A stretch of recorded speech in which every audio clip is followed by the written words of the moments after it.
28 years ago, Boyd Kevin Rutherford married my mother, Monica, and he became an instant father of a 3-year-old. Since I was little, I've always looked up to my father, and even as an adult, I'm still looking up. I couldn't be more blessed to have such an amazing role model.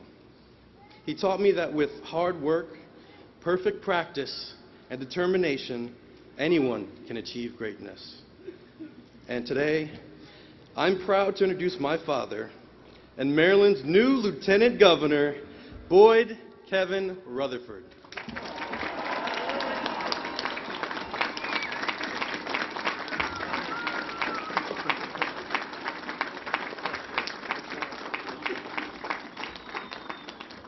Thank you, Marshall. I think he's trying to make me cry. Thank you, ladies and gentlemen, for the greeting.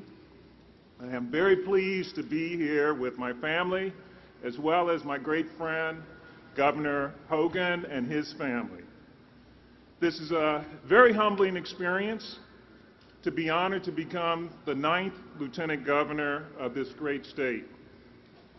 About a year ago, a friend called me to say he had an idea that he thought I might have some interest in.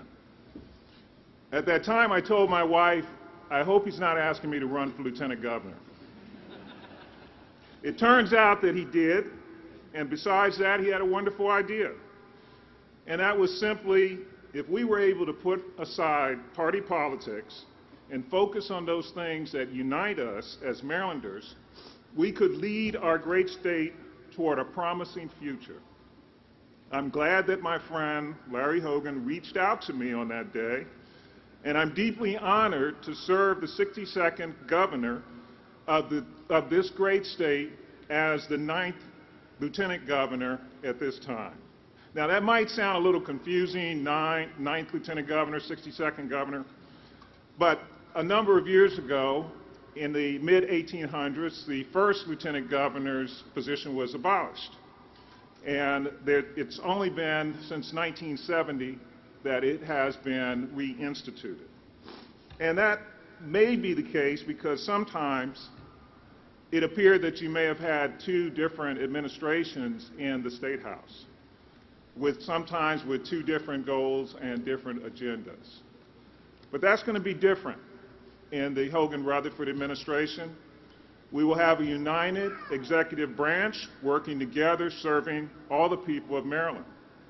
One staff on the 2nd floor, working to carry out Governor Hogan's vision for a more prosperous, a more just Maryland, and one where no one is limited by the circumstances of their birth, or our children are free to go as far as their talents and hard work will take them.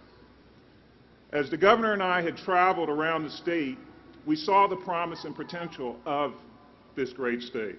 We met countless women and men from all walks of life.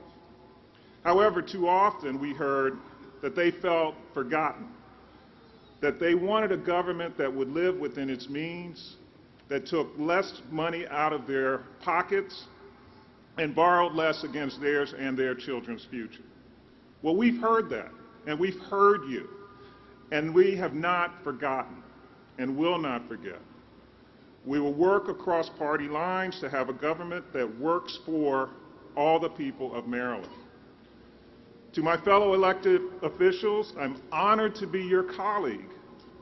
And while we may have some disagreements, I know that if we focus on what is best for those who are paying our salaries, I'm confident that we will find that there's far more that unites us than divides us.